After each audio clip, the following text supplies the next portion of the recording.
gur, gur, gur, gur.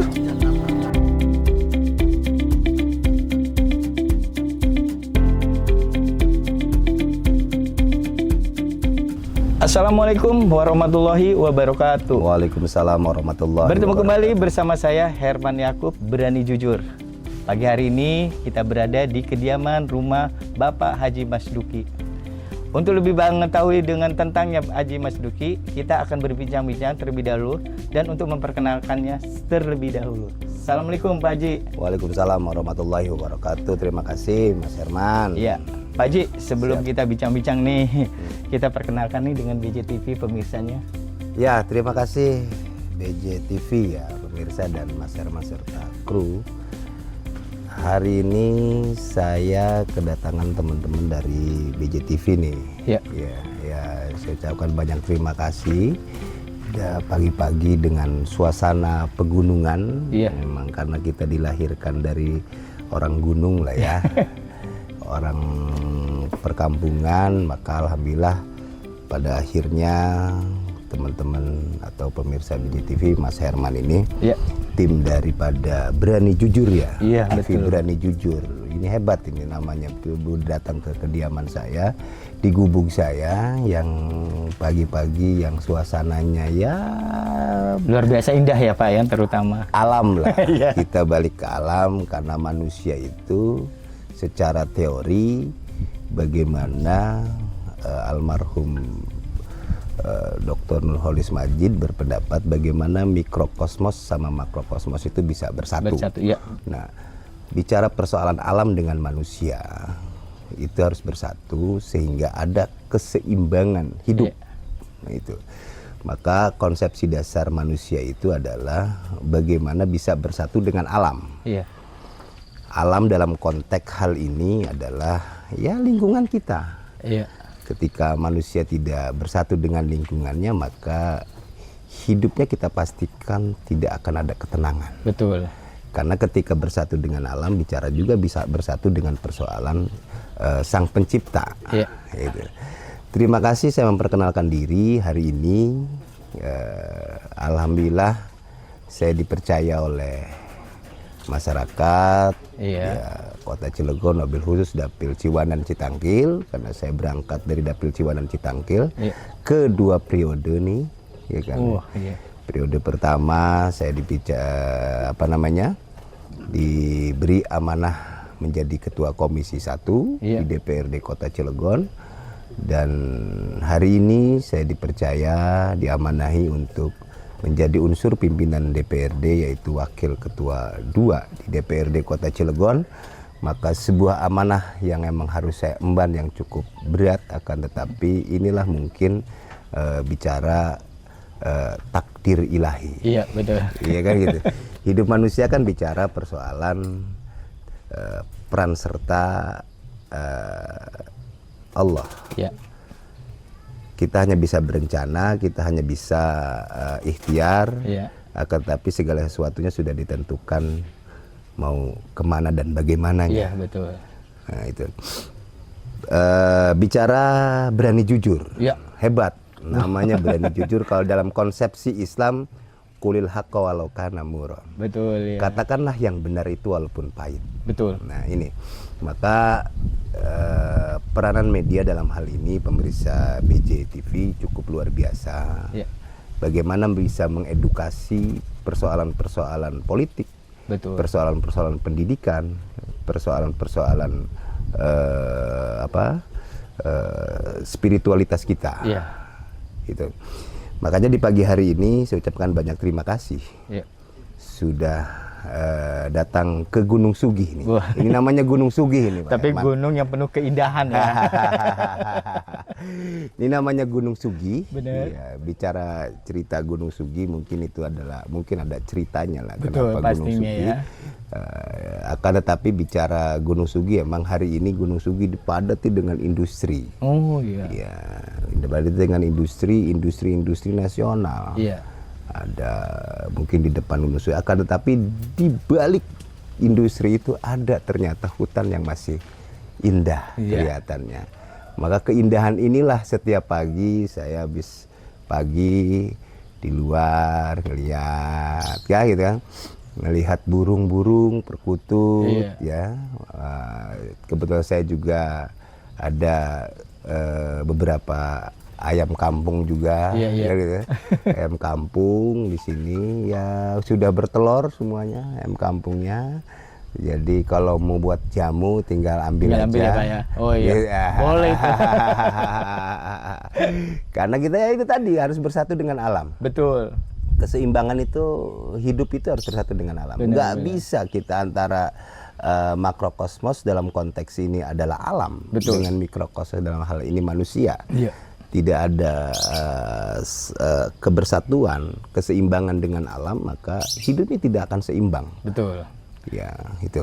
Dan tidak indah juga. Dan ya, tidak Pak, indah ya? juga. Gitu, siap. Gitu. Tapi kalau dilihat dari komposisi rumah Pak Dewan ini sendiri, memang penuh dengan tanaman-tanaman, penuh dengan sesuai dengan ininya, view-nya ya, gitu ya. Ya bukan inilah gubuk kita lah. Karena saya dilahirkan di Gunung Sugi, ya kan gitu. Bicara Gunung Sugi adalah bicara segalanya bagi saya. Bicara Gunung Sugi adalah bicara kampung halaman saya dilahirkan. Makanya berangkat dari sinilah saya pun ari-arinya dipendam di sini Gunung Sugi juga, makanya susah melepaskan dari aura Gunung Sugi. Dan tidak niat untuk melepaskan aura dari Gunung Sugi. Karena itu udah tanamnya ya Pak ya. Iya. Pak Dewan, tadi kan Pak Dewan bicarakan sebagai wakil ketua DPRD Kota Cilegon. Pak, pemirsa ini sebenarnya mungkin sudah ada yang tahu, mungkin perlu ingin mengetahui Pak sisi-sisi daripada wakil ketua DPRD itu seperti apa Pak? Ya, terima kasih saudaraku Mas Herman. Ya, karena kalau di PAN itu tradisinya adalah saudaraku. Saudaraku ya. Jadi semuanya adalah saudaraku. Ya gitu. Itu adalah nama panggilan di Partai Amanat Nasional.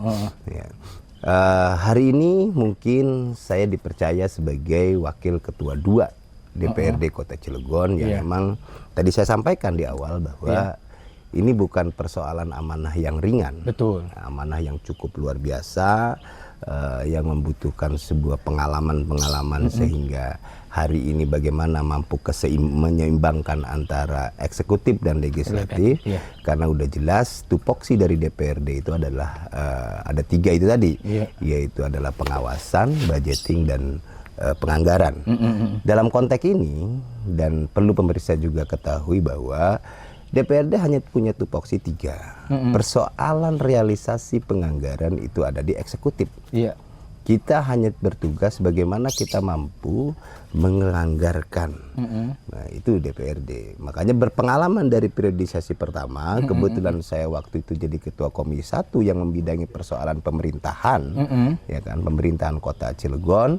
Makanya berbekal dari itulah. Ya, kita hari ini ngomong kasar bukan mulai dari nol. Betul. Sudah ada ibaratnya pengalaman di periodisasi pertama, maka sekarang on the track. Ya, artinya sudah punya basically-nya ya. Gitu ya. Gitu. Maka DPRD hari ini yang cukup luar biasa, sedang kita punya tugas yang emang cukup luar biasa hari ini dengan situasi kondisi negara sedang seperti ini. Ya, akan tetapi bagaimana kondusivitas dan proses penganggaran berjalan dengan baik. Betul. Bukan dalam arti apa-apa, kita harus optimis, maka karena emang kemarin kita harus mengalami masalah kopi, masalah defisit, masalah apa, dan ini udah pasti berdampak terhadap prosesi pendapatan dan belanja yang bersentuhan dengan masyarakat. Ya, pastinya ya. Nah ini, kita betul-betul harus detail hari ini bicara persoalan regulasi penganggaran. Ya. Karena sekarang aja di perubahan ini defisit 107 miliar untuk Kota Cilegon. Maka potensi-potensi pendapatan di pemerintah Kota Cilegon hari ini betul-betul sedang kita gali. Ya kan? Betul-betul kita sedang gali, terus dana transfer pun kita hari ini kan berkurang. Iya, banyak ya Pak ya. Berkurang hari ini dana transfer, sementara target BPHTB hari ini juga industri yang melakukan pembebasan lahan juga sedang berkurang. Ya. Makanya betul-betul kita melakukan efisiensi, baik dari kegiatan-kegiatan DPRD maupun kegiatan di atas. Arah kebijakan yang hari ini dilakukan oleh Pak Wali Kota, Pak Robin dan Fajar ini udah bagus. Arah kebijakannya bagaimana melakukan efisiensi anggaran untuk menutupi defisit yang 107 miliar itu tadi. Nah, boleh dilihat hari ini kegiatan-kegiatan makan minum, makanya kalau misalkan kegiatan-kegiatan di dinas, di apa, ada sesuatu misalkan biasanya mungkin dikasih makan kotak atau seperti apa, itu dilakukan efisiensi hari ini, makanya masyarakat harus memaklumin itu dengan kondisi hari ini yang seperti ini.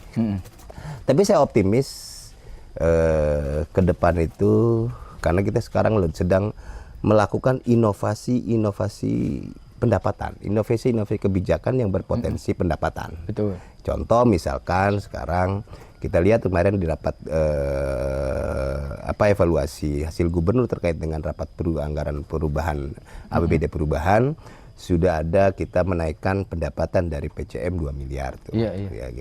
Yang kedua juga pendapatan dari bagaimana potensi pengelolaan sampah.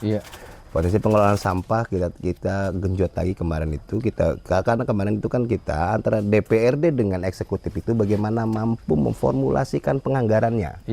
Nah, jadi nggak bisa berdiri sendiri, eksekutif atau wali kota tidak bisa berdiri sendiri, karena di dalam konteks ini DPRD dan pemerintah dengan eksekutif itu adalah memiliki kesejajaran.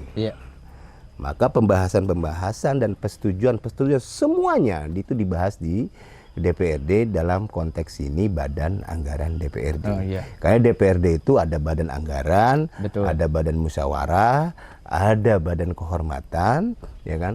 Ada badan legislasi, ya kan? Karena DPRD memiliki tupoksi bagaimana membuat produk perundang-undangan. Maka ada yang namanya legislasi yang disebut dengan Bapemperda.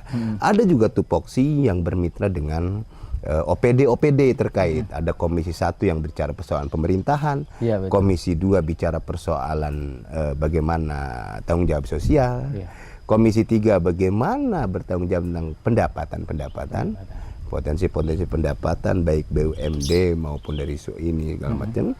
Yang keempat adalah bagaimana bicara sisi lingkungan, ada di Komisi 4. Nah, semuanya itu kita buat adalah bagaimana kepentingan masyarakat mampu terakomodir. Nah, ini dalam konteks itu regulasi dibuat. Misalkan contoh masyarakat membutuhkan persoalan perda inisiatif apa yang dibutuhkan kan. Betul. Nah, ini masyarakat bisa menyampaikan ke DPRD ya untuk dilakukan peraturan daerah terkait dengan A. Bisa mengusulkan. Maka dalam konteks ini di DPRD ada yang namanya badan legislasi. Badan legislasi ini berfungsinya itu. Berfungsinya untuk bagaimana membuat prolegda perundang-undangan terkait dari kepentingan masyarakat umum. Ya, karena bicara persoalan administrasi publik, bagaimana arah kebijakan itu bisa dirasakan oleh masyarakat luas. Itu Bang. Pak, kalau kita bicara masalah tadi kan masyarakat ya Pak. Banyak sekali masyarakat merasa ketika mereka akan visit ke DPR gedungnya khususnya gitu ya. Kadang-kadang kan mereka ada suatu kebingungan arahnya kemana, tapi kadang-kadang ada suatu stucknya gitu loh Pak. Karena kan saat kita tahu sendirilah gedung itu kan tidak boleh dibilang katanya rumah rakyat gitu kan. Tapi rakyat akan kesulitan gitu Pak untuk berkomunikasinya gitu loh Pak. Itu arahan yang seperti apa Pak sehingga biar masyarakat juga merasa tidak merasakan ada kesulitan ketika mereka akan menyampaikan apa yang disampaikan Bapak tadi, aspirasinya gitu loh. Jadi gini, boleh dilihat sampai hari ini tidak ada istilah masuk ke DPRD itu pakai tapping. Ya. DPRD itu adalah rumah rakyat. Siapapun boleh masuk ke situ. Betul. Yang penting tujuannya baik. Benar.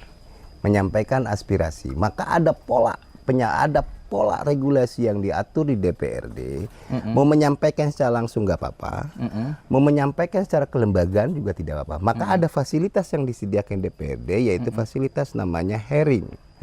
Ya, hearing itu adalah ada problematika masyarakat yang terkait dengan persoalan lingkungan, contoh misalkan pengangguran atau limbah, atau persoalan lingkungan hidup, atau persoalan pendidikan, atau persoalan kelembagaan keagamaan, bisa disampaikan, bersurat juga bisa, supaya emang kita lakukan, kita fasilitasi dengan hearing namanya. Iya, betul. Ada di situ hearing. Yang kedua adalah mau menyampaikan, nah masyarakat tidak usah bingung hari ini menyampaikan. Di dapil masing-masing juga sudah ada. Betul. Anggota dewannya. Ya, gitu. Ketika mau misalkan mau menyampaikan sesuatu, sampaikan ke misalkan temui misalkan anggota dewan yang ada di dapil masing-masing. Betul. Kalaupun emang perlu disampaikan langsung ke DPRD, sampaikan langsung datang ke DPRD. Mau ketemu siapa? Ya, anggota dewan dari mana? Betul. Atau mau ketemu, karena kalau pimpinan DPRD itu tidak tercakup persoalan dapil, semua dapil. Misalkan persoalan jalan rusak, persoalan konblok, ya, persoalan pencemaran lingkungan. Betul. Ya tinggal datang aja. Kami itu di DPRD itu ada ketua DPRD, ada wakil 1, ada wakil 2. Ya, ngejejer kita ruangannya. Ngejejer kita ruangannya. Tinggal tanyakan aja ke di sana security-nya. Dan tidak ada protap yang emang ketat di sana. Ya, gerbangnya terbuka terus. Pintunya tidak terkunci. Betul. Namanya pintu DPR itu nggak pernah dikunci. Tinggal masuk saja. Nggak ada. Makanya kalau misalkan Mas cuman mungkin momentumnya ketika masyarakat mau menyampaikan di sana, kadang-kadang juga makanya perlu kita edukasi. Iya, betul. Caranya bagaimana sih gitu. Dan seperti apa? Nah, kan gitu. Caranya adalah tadi yang saya sampaikan. Kalau misalkan menggunakan lembaga atau misalkan perorangan atau seperti apa, perlu adanya hearing, kita ini hubungannya dengan OPD mana nih? Kita akan surati OPD itu, kita akan duduk bersama antara masyarakat, DPRD dengan eksekutif. Nah, itu. Maka ada solusi di situ apa yang disampaikan. Itu. Ini kita saran. Ya Pak, sebenarnya ini menarik sekali ya Pak ya kalau bicara masalah DPRD ya khususnya ya gitu. Nah ini ada Pak, masyarakat banyak sekali yang menyampaikan, ini kembali lagi kita di khusus di bagian kesehatan ya Pak. Rumah sakit. Ini banyak sekali yang mengeluh bagaimana rumah sakit itu terkait dengan BPJS nih Pak. Ini sangat booming sekali sebenarnya. Iya. Tapi responsif daripada dewan, apakah dari pihak dinas juga khususnya Pak, itu tidak begitu bahasanya dilakukan dengan cara langsung atau bagaimana gitu Pak, sehingga banyak sekali masyarakat merasa untuk menyampaikannya kemana nih ya, padahal sudah ke dewan, kadang ada yang menyampaikan gitu kan Pak, kadang kita sudah menyampaikan ke dinas kesehatan khususnya gitu, tapi tidak ada action gitu loh Pak daripada pihak-pihak tertentu. Nah itu tanggapan Bapak sendiri seperti apa Pak?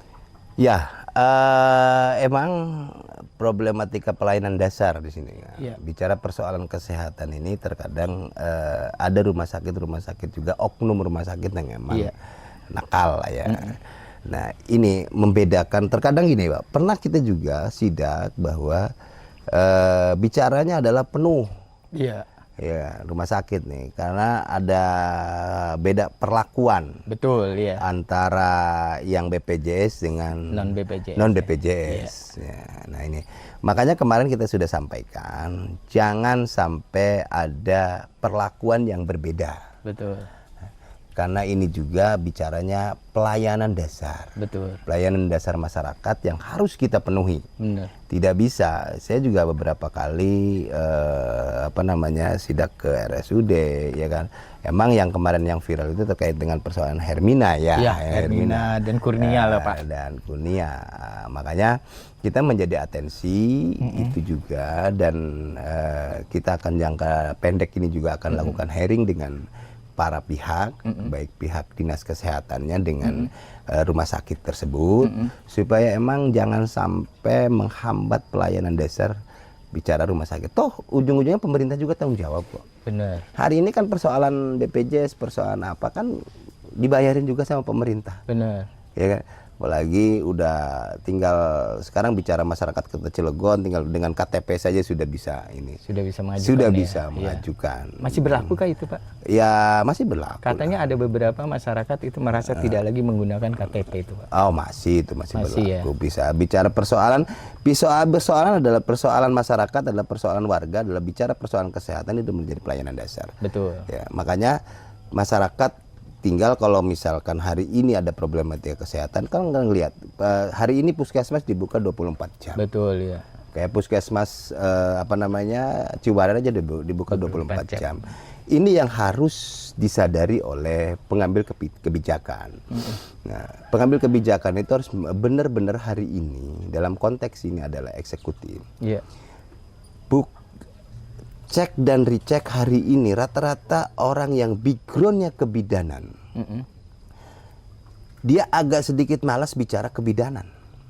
Ya, gitu. Justru lebih ngambil posisi di administrasi. Saya coba cross check di Puskesmas Ciwandan. Iya. Terutama di dapil. Staf administrasi itu backgroundnya adalah dia itu orang kebidanan gitu. Makanya kemarin ada pergeseran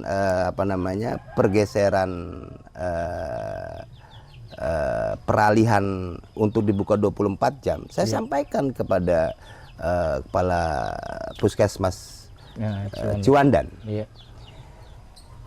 Sebetulnya 24 jam itu sudah bisa, tidak harus menambah orang lagi. Iya.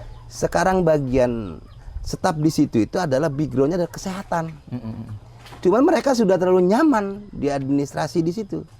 Harusnya dia di lapangan mengecek kesehatan. Iya. Bukan di situ. Nah, alhamdulillah kayak di Gunung Sugi hari ini posyandu juga sudah berjalan. Ya, karena di sini itu sudah ada 5 atau 6 posyandu yang dibangun saat itu oleh pemerintah kelurahan dalam konteks ini melalui dana CSR dari industri. Iya. Ya. Makanya bicara kesehatan, bicara apa, terus ada pustu juga kan. Ini juga kan harus ini. Intinya adalah rumah sakit sudah tidak boleh lagi bicara nolak pasien BPJS. Oke. Karena pemerintah tanggung jawab. Kita dianggarkan kok. BPJS dianggarkan untuk masyarakat-masyarakat yang memang tidak mampu. Iya. Ada anggarannya. Itu jangan ini. Ada pemproses bayarannya. Misalkan itu kan bicaranya adalah pemerintah. Atau anggaran sudah ada. Iya. Gitu. Tapi itu masih bisa membuat suatu pernyataan seperti itu bagaimana itu, Pak ya? Apakah rumah sakitnya itu mungkin ada oknum saja lah situasinya yang lagi, tapi bukan arah kebijakan pemerintah ya hari ini. Saya yakin bukan kebijakan manajemen rumah sakit juga, hanya sebatas ada oknum saja yang berbicara, mungkin udah argumentasi seperti atau juga sudah membledak juga di situ. Tinggal disampaikan aja bergeser ke sana. Saya yakin begitu karena tidak akan. Dan saya himbau juga kepada seluruh rumah sakit jangan bicara persoalan administrasi dulu, tangani dulu nyawa orang. Nah itu setuju saya. Ya, tanganin dulu nyawa orang. Ini bicara apa-apa udah kritis, bicara administrasi dulu. Nah, itu. Ini yang repot. Ini perlu kita tegaskan juga kepada seluruh rumah sakit yang ada di Kota Cilegon. Jadi jangan bicara persoalan administrasi ketika datang ke situ udah pasti itu sanak saudaranya. Iya. Ketika membawa pasien ke situ. Karena tinggal ditanyakan aja ini dari mana, dari rumah, kecuali dari jalanan. Iya. Ya kan? Ya, ini kan dari rumah jelas, domisilinya jelas ada KTP-nya. Pasti ada yang tanggung jawab kok. Betul. Ini kadang-kadang bicaranya harus ada ini dulu, masuk ini dulu, masuk ini. Ya. Nah, yang ketiga, hari ini kan semua serba cepat. Iya, betul. Koreksi terhadap semua rumah sakit yang ada di Kota Cilegon juga. Menginput administrasi itu kadang-kadang lama. Nah itu Pak yang jadi permasalahan. Sehingga penanganan terhadap pasiennya lambat ujungnya. Betul. Jadi tindakan-tindakan gercep itu, tindakan cepat itu harus dilakukan kepada seluruh rumah sakit. Ini mana KTP, memasukkan data aja di komputer. Iya. Itu sampai berlarut-larut lama. Iya. Sehingga kesabaran si pasien itu akhirnya muncul timbul emosional. Iya, karena udah posisi ini butuh secepatnya ditolong, tapi dalam proses penginputan data saja lama. Betul itu. Nah, maka SDM daripada administrator yang ada di rumah sakit juga betul-betul harus profesional. Benar itu, setuju. Ya, harus profesional. Karena kita sering dapat aduan, Pak Dewan di sini lama bener ngasupin ininya. Nah, Iya. nah, sampai ngomong kasar itu lebih dari sekian menit deh gitu. Sementara kita butuh infus cepat, butuh Iya. ini cepat deh gitu. Nah, itu. Nah, ini juga ya kondisi intinya bahwa mental dari tenaga kesehatan yang ada di kota Cilegon itu harus betul-betul menyadari bahwa bicara persoalan kesehatan itu menjadi prioritas. Iya. Sama aja dengan bicara persoalan pendidikan menjadi prioritas. Maka kesehatan dan pendidikan menjadi tanggung jawab negara dalam konteks ini. Maka yakin kalaupun emang di situ yakin ada tanggung jawab, yakin diambil, ya kan gitu. Yakin ada tanggung jawabnya ketika pasien itu, mungkin itu. Nah, artinya kita harus speed job lah ya Pak ya. Jangan knowledge.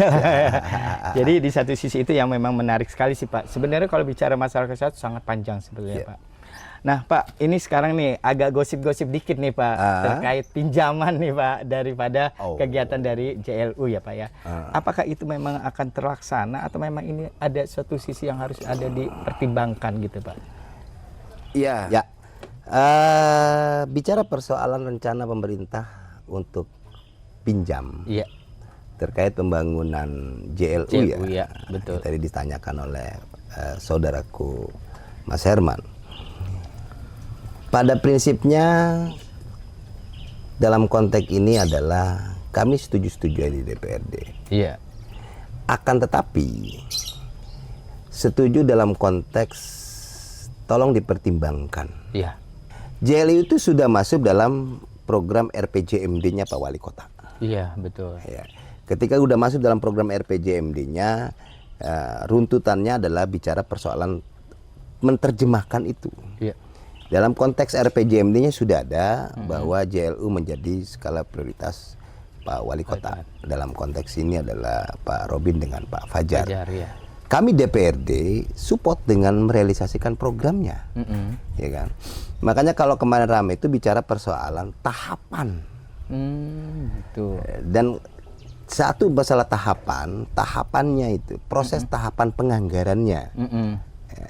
Karena kita menyadari pula bahwa proses pembangunan jalan di JLU juga di sana juga akan mengangkat perekonomian warga Cilegon juga. Ketika akses jalan itu dibuka, saya yakin di situ perekonomian juga, geliat perekonomian akan tumbuh. Ya. Yang kedua juga harga tanah juga akan naik. Ya. Akses mengurai kemacetan pun akan terurai solusinya di situ. Ya. Akan tapi di suasana defisit seperti ini, apakah tidak bisa ditunda? Akan tetapi itu silakan kalau memang kajiannya sanggup. Betul. Ya gitu. Silakan. Kami dalam hal ini DPRD tidak ada sedikit pun untuk menjegal program-program Pak Wali Kota. Kami support. Ya. Kami support program itu. Seperti apa? Karena itu sudah masuk dalam RPJMD. Ya gitu ya. Ya, kalau sesuatu yang sudah masuk RPJMD tinggal penerjemahannya. Silakan. Dia masukkan di dalam RKPD-nya. Dia masukkan di dalam KUHP-PAS-nya. Ya gitu. Yang kemarin menjadi multitafsir adalah di RPJMD-nya ada, ya, di RKPD-nya masih samar-samar. Iya. Mau dimasukin KUHP-PAS. Nah, dalam konteks ini kami DPRD karena demi keselamatan semuanya dalam konteks regulasi penganggaran, kami menyarankan dikaji ulang dalam konteks penganggarannya. Setelah dalam konteks penganggarannya sudah beres, sudah benar, tahapan penganggaran itu menjadi pintu masuk untuk pelanggaran hukum. Karena kita ini bicara persoalan pemerintahan. Bicara persoalan pemerintahan yang utama adalah administrasi pemerintahan. Iya, betul. Gak bisa kita mengabaikan persoalan administrasi pemerintahan. Benar. Karena dalam konteks ini, ketika kita salah saja dalam pengadministrasian, maka celah hukum di situ ada. Makanya DPRD karena turut serta menyetujui, ya kan? Makanya kami kemarin mengundang narasumber dari Kemendagri dan Kemenkyu. Nah, dari Kemendagri menyatakan harus masuk dalam konteks penganggaran di RKPD-nya. Iya. Nah, ini di RKPD-nya masih belum atau ada tercantum tapi umum. Apa penafsiran ini sedang kami diskusikan. Akan tetapi kalaupun emang dalam konteks regulasi tahapan penganggarannya itu sudah oke, dan menurut kajian akademisi itu misalkan sudah boleh dan di situasi defisit hari ini ya. Di situasi pendapatan seperti ini itu silakan, dan perlu diketahui oleh pemirsa BJTV dan wali kota dan wakil wali kota hari ini, usulan utang itu akan diselesaikan 1 periode. Jadi tidak akan membebani ke periode yang lainnya. Nah, itu, dan ini sudah tanggung jawab yang emang hebat, saya pikir Pak Robin dalam hal ini. Dia tidak akan membebani akan tetapi kaji, khawatir ketika utang otomatis kan harus bayar bunga. Iya betul. Jangan pokoknya. Betul. Nah, jangan sampai memengkas tentang persoalan belanja langsung nanti ke masyarakat. Benar. Gara-gara persoalan beban ini. Iya. Ya kan itu. Ya, bisakah parsial proses JLUO? Bisa. Penganggarannya dari APBD bisa. Akan tetapi tidak akan terselesaikan dengan cepat. Betul. Nah, hari ini Pak Robin dan Pak Fajar dalam konteks Pak Wali Kota untuk JLU pengen, kita juga sepakat diselesaikan secara cepat, supaya cepat mengangkat perekonomian ke depannya. Nah, itu bagus lah dalam konteks ini. Tinggal kaji proses apakah harus 2025 atau harus 2026 saja. Apakah 2026 atau idealnya nanti 2027. Itu silakan dikaji, kita sedang mengkaji dan sampai hari ini pun kita sedang mengkaji. Dan sekali lagi itu adalah ada di persoalan arah kebijakan Pak Wali Kota. Ya kan. Akan tetapi DPRD hari ini yang penting tahapannya ditempuh. Tahapan penganggarannya itu saja. Artinya jangan sampai salah langkah gitu. Jangan sampai salah langkah. Ya, Pak, ya? Nantinya ada temuan hukum, repot. Karena DPRD dengan eksekutif sama-sama menandatangani. Kan gitu. Itu aja sebetulnya, kita di situ aja. Penekanan. Jadi kalau menurut Pak Dewan kan ini menjadi suatu percepatan dalam perekonomian juga ke depannya gitu ya nanti dengan adanya seperti ini gitu. Ya, jadi gini, jangan, kalau menurut saya eksekutif dalam hal ini jangan terlalu monoton segala pembiayaan harus menggunakan APBD. Iya, setuju. Maka ada tanggung jawab sosial industri yang ada di Kota Cilegon.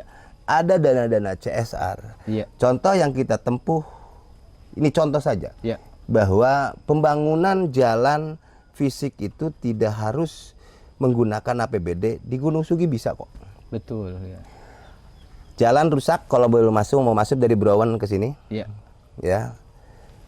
Di sini ada tanggung jawab sosial, dana sosial dari industri. Dari industri ya. Yang penting kita piawai mengkomunikasikannya. Ya. Komunikasi ya tadi itu bahasanya adalah silaturahmi dengan industri. Industri pasti akan punya pemikiran-pemikiran yang bicara persoalan masyarakat, sosial dan segala macam. Ada rasa mereka juga. Hari ini perlu diketahui sama BJTV, berani jujur lah ya. Ya kita harus sampaikan, harus jujur lah. Yang baik adalah baik, yang benar adalah benar. Ya, yang baik yang harus saya apresiasi hari ini, industri di Gunung Sugi ini hari ini udah hebat. Betul. Saya sampaikan dalam konteks tanggung jawab sosialnya. Ya. Jalan nanti dari perapatan Browan itu sampai nanti NSI itu yang rusak kalau lewat pada SMP. Di SMP itu SMP ya, Pak, itu, ya, benar. Ya kan? Saya tidak mendorong pakai APBD. Ya. Kita mendorong bagaimana ada tanggung jawab sosial dan akhirnya disepakati. Ada tanggung jawab sosial dari industri, Kinertek, Chandrasi, NSI, SRI. Dan itu sudah sepakat, iuran mereka akan membangun jalan itu. Clear kan? Nah, itu inovasi kebijakan maksud kita. Kepala daerah dalam hal ini harus memiliki inovasi kebijakan yang tidak harus monoton menyerap APBD. Nah, itu. Dan saya lihat juga sekarang kelihatan Pak Robin ini sudah ke arahnya situ juga. Kayak misalkan saya dengar bahwa pembangunan yang layout yang Cilegon Juara itu kan pakai CSR gitu ya. CSR, ya. Nah, itu. Jadi kalau misalkan seorang pemimpin itu memiliki inovasi kebijakan, ya kan, maka tidak harus selalu menggunakan anggaran APBD. Bisa dana-dana CSR dari industri ini bisa dikelola buat Cilegon Caang hari ini. Cilegon Caang hari ini belum tercapai. Padahal program Cilegon Caang itu sudah digembor-gemborkan dari realisasi sebelumnya. Iya. Cilegon Caang, tapi realisasi hari ini kampung-kampung masih banyak yang gelap. Betul ya. Ya, masih banyak yang gelap kampung-kampung. Jadi jangan sampai hanya sebagai tagline koreksi terhadap pemerintah. Jadi bicara persoalan janji politik, bicara persoalan program itu jangan hanya sebatas pengen disukai oleh calon pemilih saja. Iya. Sampaikan hari ini dari periode sebelumnya juga ini Cilegon Caang, tapi sampai hari padahal realisasinya kalau kita komunikasikan dengan coba berkolaborasi dengan dana CSR-nya, betul, ya kan, itu bisa, ya kan, atau ke industri ada dana CSR bikin buat penerangan jalan, benar, ya kan, itu, maka inovasi-inovasi kebijakan itu yang dituntut bagi seorang pemimpin, betul, nah itu, ya. Pak. Ini terakhir nih Pak, kayaknya kayaknya semangat sekali ya kita bicara masalah wilayah untuk Kota Cilegon sendiri. Pak, kayak saya pengen punya kiat-kiat nggak sih Pak untuk generasi muda nih yang sekarang ini kan perlu juga menjadi seorang anggota dewan itu seperti apa kan Pak ya? Supaya mereka lebih confident dengan dianya juga kan, your myself-nya juga lebih baik dan berjalan gitu loh Pak.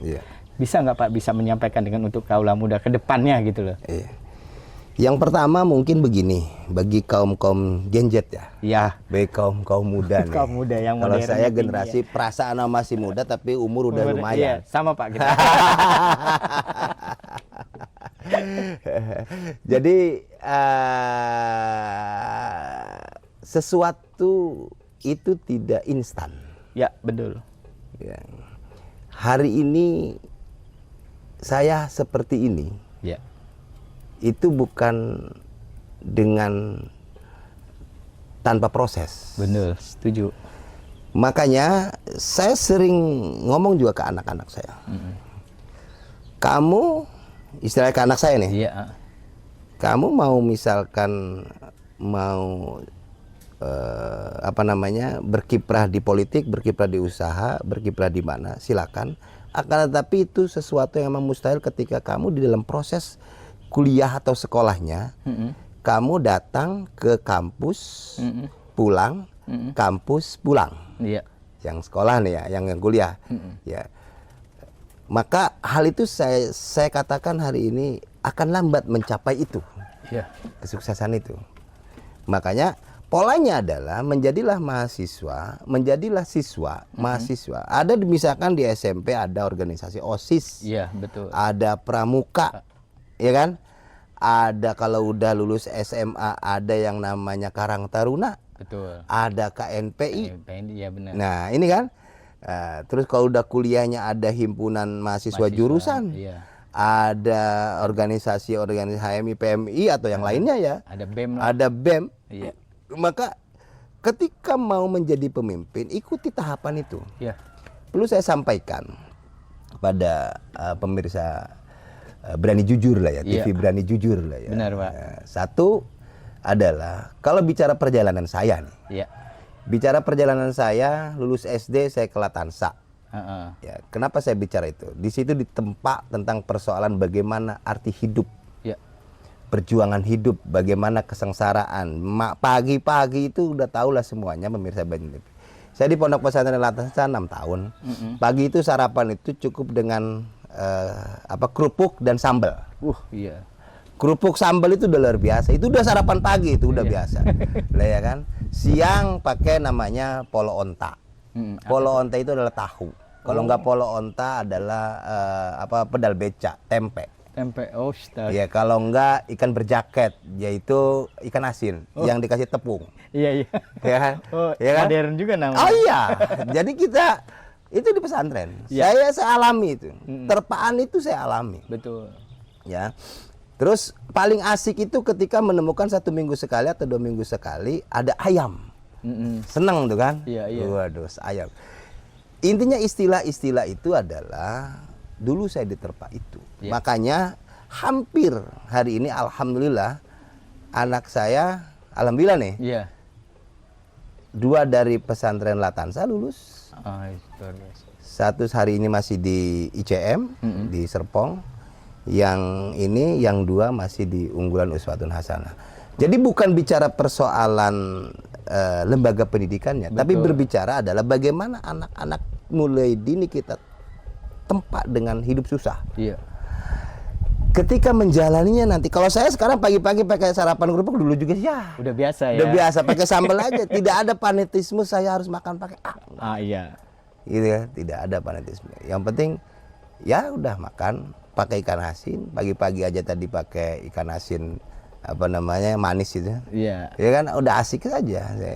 Nah, itulah makanya di kuliahan juga bagaimana saya terlahir hari ini menjadi seperti ini contohnya. Iya. Perjalanannya saat di kuliah, saya di 6 tahun di Pondok Pesantren Latansa, SMP SMA, langsung kuliah di UIN Bandung. Di UIN Bandung saya di sana pertama di Latansa, saya kelas SMA kelas 1 itu udah diangkat jadi bendahara OSIS. Bendahara OSIS, Iya. bicara organisasi. Udah organisasi lah ya. Bendahara OSIS. Ketika jadi bendahara OSIS, kelas 5 saya jadi bagian keamanan di sana, Kismu Aman. Ya.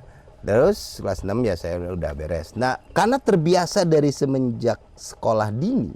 Iya. Ya. Terbiasa sibuk dengan persoalan organisasi. Ketika kuliah saya di UIN Bandung, saya di semester 5 itu udah menjadi presiden mahasiswa jurusan saya di sana. Oh iya iya. Presiden mahasiswa jurusan karena saya kebetulan saya gabung di himpunan mahasiswa Islam. Iya. Saya aktif terus di sana dan akhirnya ketika lulus jurjun ke dunia lapangan, ya kan, jurjun ke dunia lapangan. Kalau orang organisasi itu insya Allah ada kreativitasnya. Betul ya. Terjun di sini, bagaimana saya gabung di Karang Taruna Gunung Sugi. Saya berangkat dari Karang Taruna Gunung Sugi, masuk sebagai sekretaris Badan Koordinasi Pengusaha Gunung Sugi. Ya kan? Begitu pemilu, saya menjadi ketua pemenangan. Salah satu ini Pak Ajie, yang kedua juga saya jadi ketua pemenangan saat itu Pak Haji Alimudin. Alhamdulillah dua-duanya gol di DPRD Cilegon. Nah, next generasinya ketika itu akhirnya para tokoh itu tadi menyampaikan ke saya masih teringat benar menyampaikan ke sana, kamu harus nyalon. Tadinya saya akan enjoy saja di usaha. Nah, dalam konteks itulah akhirnya saya memutuskan untuk nyalon dan bukan keinginan diri sendiri awalnya. Karena terpaan daripada senior-senior saya itu adalah guru-guru saya sampai hari ini pun adalah Pak Haji dan Pak Haji Alimudin adalah guru saya. Ke dalam dunia politik dan usaha lah ya. Gitu. Beliau adalah yang memang saat itu memanggil saya di Hotel Alisa berbicara bahwa kamu harus nyalon, kamu harus nyalon, kan gitu. Karena ngelihat teknik saya, karena tadinya saya udah asik dengan dunia usaha itu ya. Ya kan gitu. Udah asik dunia. Akhirnya saya memutuskan nyalon dan alhamdulillah saya dikasih nomor urut 8 karena tidak aktif di partai saat itu. Betul. Saya nomor urut 8 di partai PAN. Dari dulu saya PAN aja. PAN aja ya, walaupun saya jadi ketua pemenangan saat itu Pak Haji dari Partai Golkar, Pak Haji Alimudin dari Partai Golkar, saya ketua pemenangannya dalam konteks itu. Tapi saya tidak terlibat secara struktural di Partai Golkar saat itu. Gitu.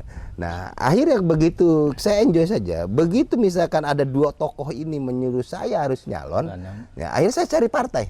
Iya. Ya, bertemu dengan Pak saudara kita Pak Alawi, ya kan? Kata Pak Alawi, oh ya masih ada terbuka. Ya cuman konsekuensinya saya nomor 8, nggak apa-apa. Iya. Di periode pertama saya nomor 8, ya alhamdulillah saya bisa berhasil duduk di parlemen, dipercaya oleh masyarakat Cilegon, mobil khusus Ciwandan Citanggil dalam hal itu. Nah sampai itu perjalanan.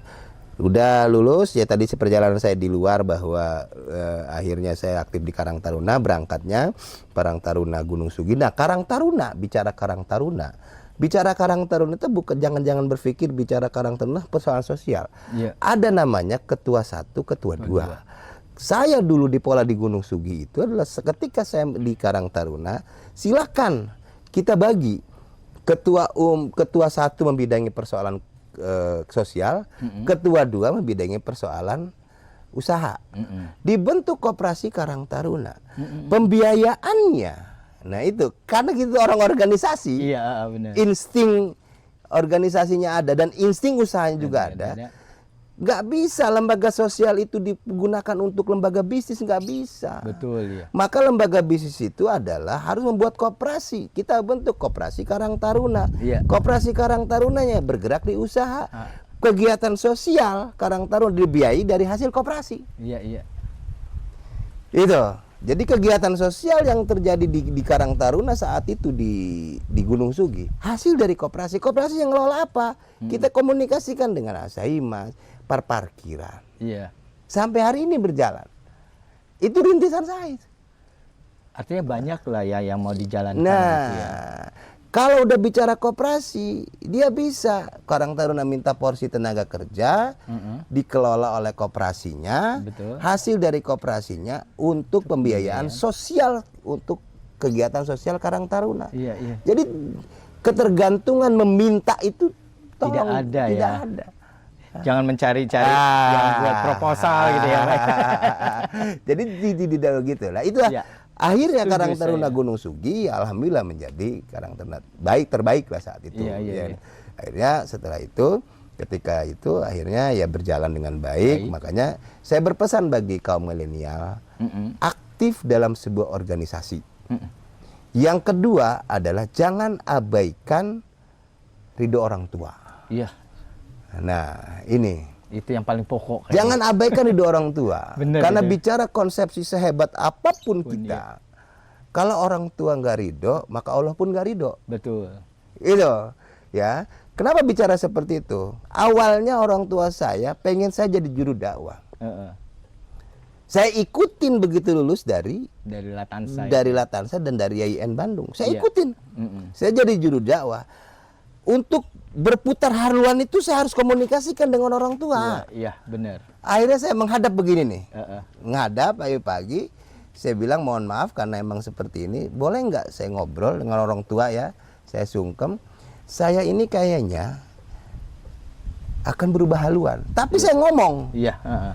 Kalau bicara apa namanya berani jujur, saya harus jujur kepada orang tua. Jadi cocok dong ya, Pak ya. karena kejujuran itu. Saya ngobrol dengan orang tua, saya bilang begini. Harus diketahui oleh semuanya bagi kaum-kaum milenial. Iya. Begini. Ridallahu fi ridau walidaini wa syuhtullahu fi syuhti walidaini. Ridho Allah itu ada dalam ridho orang tua dan murka Allah itu adalah murka orang tua. Untuk orang tua ya. Orang tua. Maka saya minta ridhonya kepada orang tua, saya izin, bukan berarti saya bergeser orientasi, bukan saya bicara persoalan materi, akan tetapi kalau untuk juru dakwah kayaknya nurani saya masih belum siap. Iya. Kenapa saya berbicara nurani? Kan nurani itu belum nggak bisa dibohongi. Betul. Hati nurani itu nggak bisa dibohongi karena nur itu cahaya. Betul. Karena eksistensinya adalah pembimbing kita dalam konteks jasa dia kita adalah hati nurani. Hati nurani beda dengan kolbu. Iya. Kalau kolbu itu kan asal kata dari kolaba yukolibu. Kolaba yukolibu. Kadang-kadang bulak-balik. Kadang-kadang kita senang, kadang-kadang benci, kadang-kadang ini ke hati. Nggak Tapi bisa kalau diprediksi. nurani nggak bisa. Makanya saya bicara nurani saya kayaknya Iya. masih belum siap karena sering berlawan dengan nurani saya.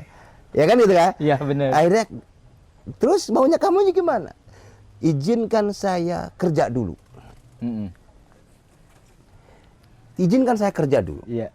Setelah kerja, saya izinkan menjadi pengusaha. Tapi tolong izinkan saya. Iya. Yang ketiga, syarat saya tidak akan meninggalkan dakwah saya, cuma dakwah dengan cara lain. Iya. Dakwah dengan cara lain saya berbicara. Betul. Ya, akhirnya saya bekerja di salah satu kontraktor, saya kerja terus jadi pengusaha.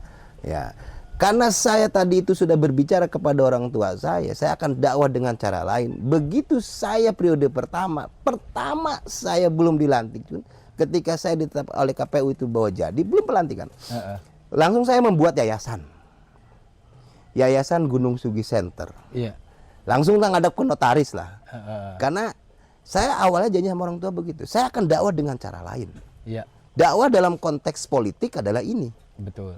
Ya, jadi itu dakwah dalam konteks politik adalah ini. Jadi akhirnya saya mungkin melihat di depan ada Yayasan Gunung Sugi Center, itu adalah teori dakwah dengan menggunakan media lain yang saya sebut, bukan hanya dengan media tablik yang saya melakukannya, tapi melakukan ibu-ibu majlis taklim saya lakukan itu setiap hari Selasa 200 sampai 250 orang ibu-ibu dari Gunung Sugi ini melakukan pengajian di majlis Yayasan Gunung Sugi Center yang itu adalah saya pendirinya. Oh iya. Alhamdulillah, manfaatnya apa? Iya. Manfaatnya adalah setiap minggu kedua orang tua saya, kakek saya, nenek saya dikirimi Fatihah. Doanya ya. Doanya. Makanya bagi kaum-kaum milenial, jangan pernah abaikan bicara restu dan ridho kedua orang tua. Ya. Dan tetap keseimbangan antara spiritualitas dengan jasad kita harus tetap seimbang. Betul. Makanya itu, sukses bukan hanya bicara persoalan materialistis, sukses bukan hanya persoalan fisik, akan tetapi kesuksesan ada peran besar, yaitu bicara kuasa Allah. Ya itu, nggak bisa kita egois misalkan, oh saya begini karena zaman modern hari ini seperti apa. Maka perlu kita garis bawahi bahwa silaturahim baik ziarah, mau karena saya lahir dari orang NU kan, ya saya lahir dari orang NU, diajarkan namanya ziarah, walaupun emang saya ini di PAN, ya terus saya ini dilahirkan dari orang NU, katanya PAN orang Muhammadiyah, saya orang NU, gitu ya, dilahirkan di situ, makanya ziarah kan, ziarah kubur, ziarah ke orang tua, karena tradisi tahlilan, tradisi pengajian, dan alhamdulillah hari ini yang kita lakukan pengajian-pengajian di sini, karena dulu saya agak sulit ada media saat masih muda, sekarang udah tua. Di saat lulus dari Latansa, saat lulus dari Bandung itu media untuk mengamalkan ilmu itu panggungnya rada sedikit sempit. Betul. Di dunia agama, karena ada sepuh lah, kita hargai lah ya. Hari ini panggung yang emang media yang kita siapkan Yayasan Gunung Sugi, tenaga pengajarnya adalah anak-anak muda. Wah iya, luar biasa. Yang lulusan daripada Salafiyah semuanya. Iya. Kita rekrut mereka. Ada 4. Jadi satu minggu kan 4 minggu tuh, 1 bulan tuh. Minggu pertama, minggu kedua, beda ustadz tuh. Tapi bergilir terus. 4 orang. 4 orang itu ya. Iya. Jadi udah tahu mereka. Dan ini adalah mengamalkan ilmu mereka yang didapatkan, ada yang dari Salafiyah Jawa, ada yang dari Menes, Salafi kuliah pesantrennya, ada yang dari Pandeglang, ada yang dari Alfat, lengkap nih. Iya. Jadi ya itulah kolaboratif antara kaum muda dengan kaum tua itu diperlukan. Jangan mengabaikan, oh kaum muda itu apa sih? Enggak. Kita berkolaboratif di sini karena sepuh orang tua perlu kita, guru perlu kita hormati. Ya itu kunci kesuksesan kita. Terima kasih. Wah, luar biasa nih Pak Dewannya, kita ngobrolnya rasa kayak tidak ada waktu lagi yang panjang gitu Pak. Tapi mudah-mudahan kita akan berlanjut dengan episode yang akan datang ya Pak. Ya, demikianlah para pemirsa BJTV. Kita begitu nikmatnya berbicara dengan Pak Dewan, begitu banyak ilmu yang kita dapatkan, begitu banyak pengetahuan yang kita berikan pada pemirsa BJTV. Dengan ini kita mengucapkan Assalamualaikum warahmatullahi wabarakatuh. Salam BJTV. Kembali lagi dengan episode yang akan datang. Siap.